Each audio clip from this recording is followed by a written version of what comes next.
Shalom, nous bénissons le Seigneur qui nous donne l'opportunité en ce jour encore de pouvoir venir à ses pieds. Nous prions pour notre méditation. Seigneur, nous voulons bénir ton nom et nous te rendons gloire, toi qui nous donnes la vie. Nous voulons, ô Dieu de gloire, en venant à tes pieds, te supplier de nous emmener ta parole, de la révéler à nos cœurs, de nous donner ton conseil. Au nom de Jésus, Amen. Nous allons continuer donc notre méditation.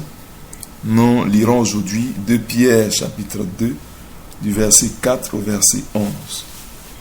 Car si Dieu n'a pas épargné les anges qui ont péché, mais s'il les a précipités dans les abîmes de ténèbres et les réserve pour le jugement, s'il n'a pas épargné l'ancien monde, mais s'il a sauvé Noé, lui, 8e, ce prédicateur de la justice, lorsqu'il fit venir le déluge sur un monde d'impies, s'il a condamné à la destruction et réduit en cendres les villes de Sodome et de Gomorrhe, les donnant comme exemple aux impies à venir, et s'il a délivré le juste Lot, profondément attristé de la conduite de ces hommes sans frein dans leur dissolution, car ce juste qui habitait au milieu d'eux tourmentait journellement son âme juste à cause de ce qu'il voyait et entendait de leurs œuvres criminelles. Et le Seigneur s'est délivré de l'épreuve les hommes pieux et réservé les injustes pour être punis au jour du jugement. Ceux surtout qui vont après la chair dans un désir d'impureté et qui méprisent l'autorité, audacieux et arrogants, ils ne craignent pas d'injurier les gloires, tandis que les anges supérieurs en force et en puissance ne portent pas contre elles de jugement injurieux devant le Seigneur. En voilà notre texte. Nous avons vu à notre dernière méditation qu'il nous parlait de ceux-là qui répandaient des doctrines mauvaises, ceux qui sont infiltrés du milieu du peuple de Dieu et qui entraînent d'autres personnes dans des doctrines qui n'ont rien à voir avec la doctrine biblique. Et donc c'est par rapport à ces gens qui refusent de suivre la vraie voie, qui prennent un chemin qui est un chemin de destruction. Il est en train de rappeler qu'il y a un jugement. Toute voie de péché qu'un homme emprunte, il peut sembler que sur terre, Dieu n'est pas pressé de punir, mais cela ne veut pas dire que Dieu ne punit pas. Et donc ce matin, nous avons des exemples de cas où Dieu a puni de manière tragique, de manière désastreuse, des gens qui se sont entêtés dans le mal et qui n'ont pas voulu changer. Et il est dit que ces cas nous sont donnés pour servir d'exemple. Le premier cas qu'il a cité, ce sont les anges. Nous savons que l'iniquité a commencé avec Lucifer lui-même, qui était un ange glorieux, qui était un ange élevé en dignité.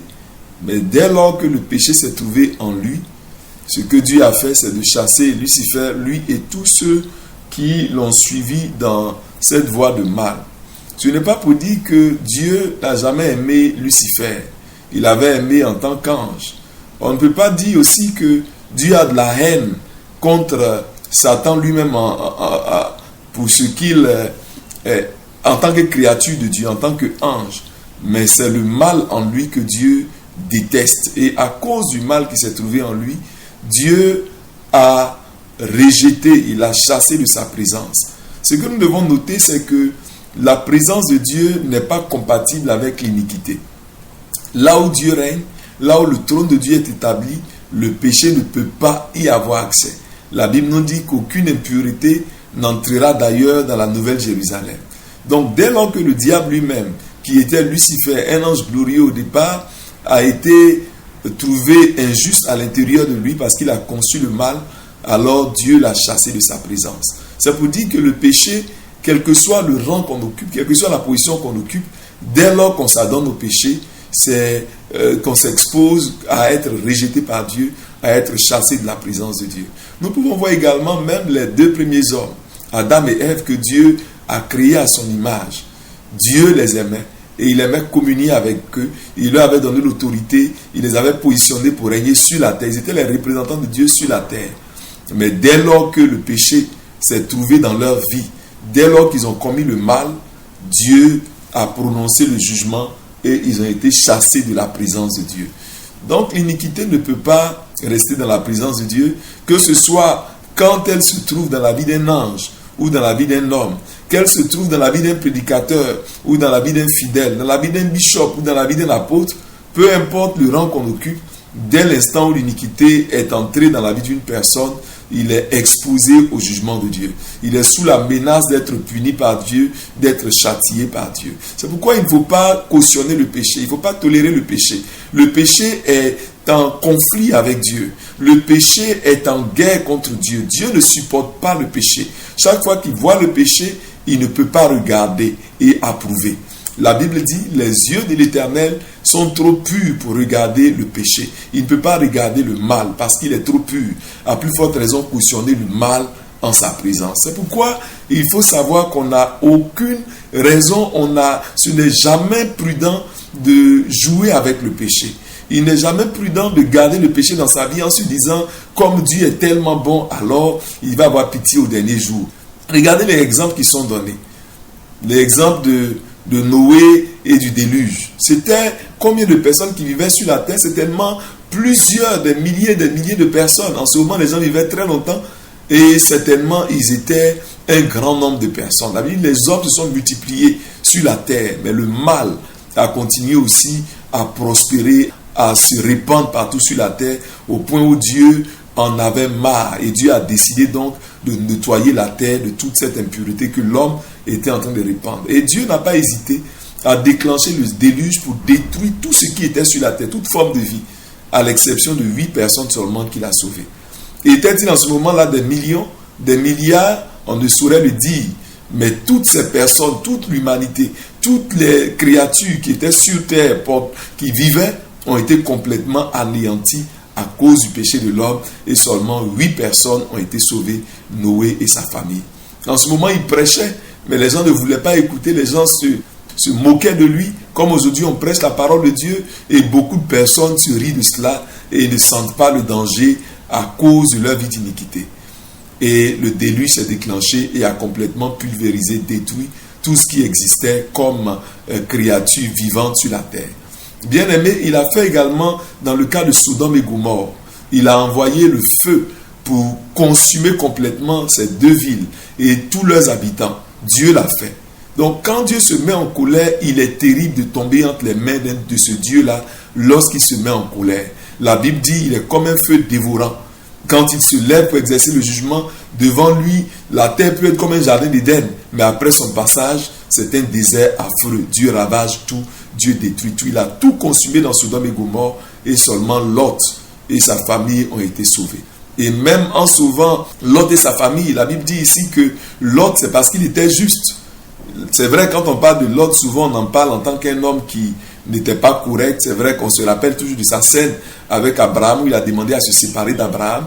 Mais n'oublions pas qu'il n'était pas aussi païen que cela. La Bible nous dit ici que Lot était injuste, et quand il voyait le mal qui se faisait à Sodome et Gomorrhe, il se tourmentait l'âme. Son âme était tourmentée. Il menait deuil à cause de l'iniquité qu'il voyait.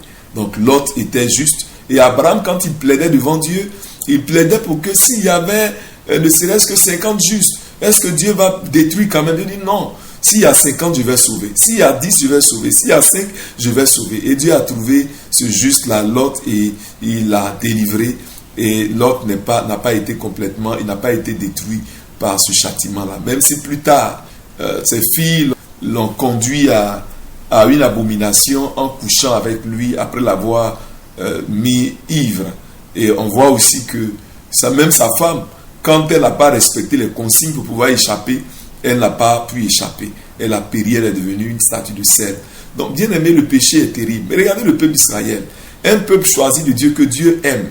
Mais quand ils s'entêtent dans le péché, Dieu n'hésite pas, après qu'il les ait avertis plusieurs fois, il n'hésite pas à les détruire, à les disperser, à les déporter même loin de leur terre.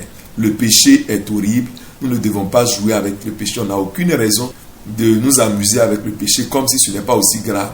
Même si aujourd'hui on entend des doctrines bizarres que les gens enseignent, en encourageant ou bien en réduisant la gravité du péché, si tu veux aller au ciel, c'est mieux de faire très attention.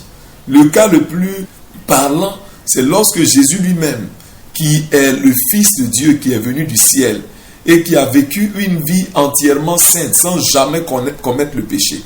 Le Père a dit de lui, à 2 reprises publiquement, celui-ci est mon Fils bien-aimé, en qui j'ai mis toute mon affection. Donc Dieu avait mis toute son affection, toute sa joie, tout son plaisir était dans Jésus. Mais rappelez-vous qu'à la croix, Jésus a poussé un cri terrible en disant, mon Dieu, pourquoi m'as-tu abandonné? Pourquoi ce cri aussi terrible? Pourquoi Dieu l'a-t-il abandonné alors qu'il est le Fils bien-aimé du Père? Il est celui en qui le Père met toute son affection. C'était à cause du péché, non pas de son propre péché. C'était même pas lui, Jésus, qui avait péché. Il a toujours été juste. Il a toujours fait ce qui était agréable au Père. Mais étant donné qu'il portait à l'intérieur de lui notre iniquité, mon péché à moi, ton péché à toi, c'était nos iniquités qu'il portait. Mais même malgré que ce n'était pas lui ses iniquités, mais que c'était nos iniquités, malgré le fait que ce n'est pas lui-même qui est venu de sa propre volonté, ce n'est pas son choix personnel, mais il est venu pour faire la volonté du Père. Donc même prendre les péchés des hommes sur lui, c'était la volonté du Père. Il ne faisait que faire ce que le Père a demandé pour notre délivrance. Mais dès lors que le péché, notre péché s'est retrouvé à l'intérieur de lui, la réaction c'était que le Père l'a traité comme il traite tous les pécheurs. Il l'a traité comme il a traité Lucifer, il l'a traité comme il a traité Adam et Ève, il l'a rejeté, il s'est éloigné de lui. Jésus a dit, mon Dieu, pourquoi m'as-tu abandonné? Et il a dit cela assez fort pour que les hommes entendent. Les hommes ont entendu, ils ont dit, il appelle Élie, attendons de voir si il va venir le délivrer. Il invoque Dieu, attendons de voir. Mais il ne le disait pas pour être délivré de la croix immédiatement. Certainement, c'était pour qu'on entende et qu'on sache qu'il y a quelque chose de terrible. On peut, s'il a posé une question et qu'il n'a pas donné la réponse, c'est que si quelqu'un réfléchit simplement et qu'il interroge Dieu, il saura la réponse. Pourquoi il a été abandonné? Il a été abandonné à cause de ce que nos péchés étaient en lui, pas ses péchés, nos péchés en lui. Dès lors que le Père a vu le péché en Christ à l'intérieur de lui, la réaction du Père c'était de l'abandonner. Donc, bien aimé, il faut faire très attention au péché. Il ne faut pas voir un péché dans ta vie et chercher à couvrir cela. Il ne faut pas voir un péché dans ta vie et chercher à justifier cela. Il ne faut pas voir un péché dans ta vie et trouver que non, là c'est un petit péché, ce n'est pas aussi grave que pour les autres. Non, dès lors que nous sommes conscients d'un péché, il faut prier, il faut aller devant Dieu, confesser et s'en débarrasser totalement. Bien aimé, Dieu n'a pas hésité à frapper tous ceux-là qui, dans le passé, ont été porteurs du péché ou bien auteurs du péché. Il ne va pas changer ses règles, il ne va pas changer sa nature ou son standard à cause de toi ou à cause de moi. Si nous voulons aller au ciel, nous devons apprendre la règle du ciel. Aucune iniquité ne peut rentrer dans la présence de Dieu. Aucune iniquité ne peut rentrer dans la Nouvelle Jérusalem.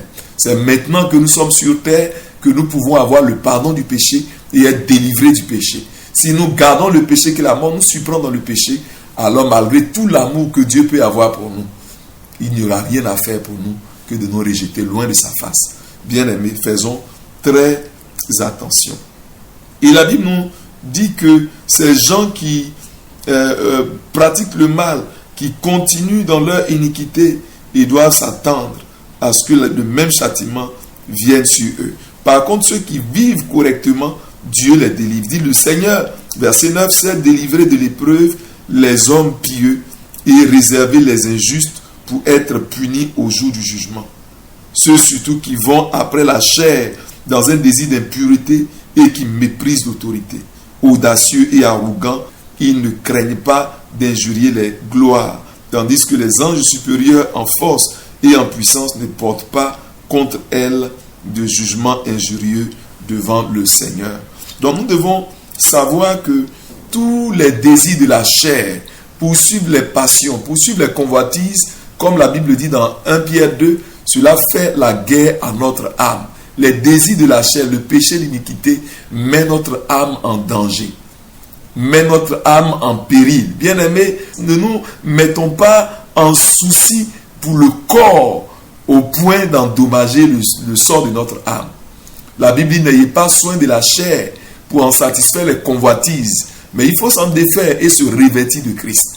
Nous n'avons pas vocation à nous soucier des plaisirs charnels, à courir après les convoitises de la terre, mais nous devons garder nos cœurs purs. La Bible dit, heureux ceux qui ont le cœur pur, car ils verront Dieu. Éloignons-nous de toute forme de péché, de tout ce qui souille l'âme, tout ce qui fait la guerre à notre âme, tout ce qui est en contradiction avec la parole de Dieu. Éloignons-nous de cela. Gardons nos cœurs purs, préservons nos cœurs purs, parce que c'est avec un cœur pur qu'on peut voir Dieu. Un cœur souillé ne pourra pas voir Dieu. Recherchez la paix avec tous, dit la parole de Dieu, et la sanctification sans laquelle nul ne verra le Seigneur. On ne peut pas voir le Seigneur sans la sanctification. La sanctification est la condition, le critère pour voir le Seigneur. La Bible dit, ces gens-là courent après la chair, après les plaisirs charnels, mais également ils méprisent l'autorité. Ils méprisent les gloires. Bien-aimés, nous devons apprendre à respecter les autorités. Que ce soit les autorités dans l'église, les autorités au travail, les autorités au niveau étatique, nous devons apprendre à les respecter. À ne pas nous répandre en injures, à ne pas nous répandre dans des propos arrogants, à ne pas être présomptueux. Nous devons avoir l'humilité que Dieu nous demande. Soyons humbles, soumettons nos autorités, respectons les gens qui sont en position d'autorité et donnons-leur l'honneur qui leur est dû. Respectons-leur parce que Dieu nous le demande. En même temps, il faut savoir que même les anges, ailleurs dans Jude, il est dit que même quand Satan luttait avec les anges pour le corps de Moïse, l'ange de Dieu n'a pas osé insulter Satan, mais il a simplement dit que l'Éternel te réprimande. Parfois, nous avons une mauvaise habitude en pensant que quand on est dans la prière de combat contre les démons, contre le diable, il faut l'insulter. Satan, ta grosse tête, Satan, le vilain, Satan, tu es avec ton teint noir, et toutes ces choses-là ne sont pas utiles. On ne nous demande pas d'insulter, mais de prendre l'autorité et de déclarer la sentence du Seigneur contre lui. Nous devons prendre l'autorité pour le chasser et non pas nous habituer à injurier. Ce n'est pas bon pour un enfant de Dieu d'avoir un mauvais langage, un langage injurieux, un langage qui est sale. Nous devons avoir un langage qui est correct, même quand nous sommes en train de combattre les démons. Nous devons prendre l'autorité et ne pas insulter. Nous devons respecter ceux qui servent le Seigneur, ceux que Dieu a établis, et ne pas les mépriser, ne pas les critiquer. Respectons les autorités. Que Dieu nous aide, gardons nos cœurs, préservons-nous pour ne pas être du mauvais côté au jour où le Seigneur viendra pour juger. Que Dieu nous bénisse, qu'il bénisse cette journée pour chacun de vous. Père, merci pour ta parole. Aide-nous à pouvoir la garder, ô Dieu, et à faire attention à notre cœur pour ne jamais cautionner ou tolérer le péché dans notre vie. Nous voyons à quel point, Seigneur, le péché est terrible et comment tu réagis toujours quand tu vois le péché. Aide-nous à avoir de la crainte, ô Dieu, pour ton nom, et à préserver nos cœurs, ô Dieu, pour hériter le ciel avec ceux que tu as choisis. Merci, Seigneur, au nom de Jésus. Bénis la journée pour chacun de nous. Amen.